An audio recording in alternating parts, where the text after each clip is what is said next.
Class 5-এর second summative এর গুরুত্বপূর্ণ প্রশ্ন এবং তাদের উত্তরগুলো আলোচনা করছি। এক নজরে দেখে নাও। এক দাগে দেখো, নিচের প্রশ্নের উত্তর দাও। কী আছে এখানে? যে প্রকৃত ভগ্নাংশটি হলো, লবটা ছোট হবে, হরটা বড় হবে, লবটা ছোট হবে এবং হরটা বড় হবে। তাহলে প্রকৃত ভগ্নাংশ হবে 1/4। তাহলে প্রকৃত ভগ্নাংশ হলো 1/4।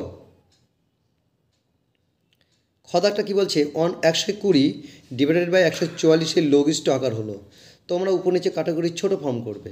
ছোটো ফর্ম করে যেটা পাবে সেইটি কীভাবে করবে? দেখো, 2 থেকে কাটো, 60 2 120, 2 7 2 14, 2 2 4 72, 30 2 60, 36 2 72, 15 2 30, 15 2 30, 8 2 36, 3 5 3 5 15, 3 6 18।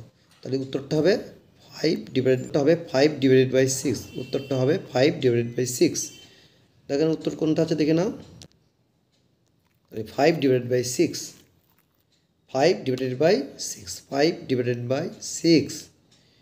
গদাকটা দেখো,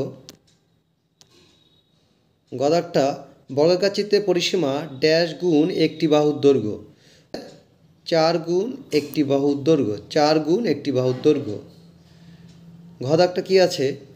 একটি বিন্দু দিয়ে কতগুলি সরলরেখা আঁকা যায়? একটি বিন্দু দিয়ে কতগুলি সরলরেখা অঙ্কন করা যায়? একটি বিন্দু দিয়ে অসংখ্য। তাহলে একটা বিন্দু দিয়ে 1 2 3 4 5 এরকম অসংখ্য সরলরেখা অঙ্কন করা যাবে।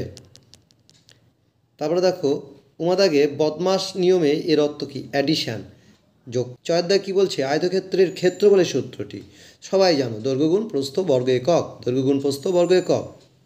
6 দাগে কী আছে? একই সময়ে অবস্থিত 2 বা তার বেশি সরলরেখা যদি পরস্পর মিলিত না হয়, সময়ে অবস্থিত 2 বা তার বেশি সরলরেখা যদি পরস্পর মিলিত না হয়, সেই সরলরেখাগুলোকে কী বলবে? সমান্তরাল সরলরেখা।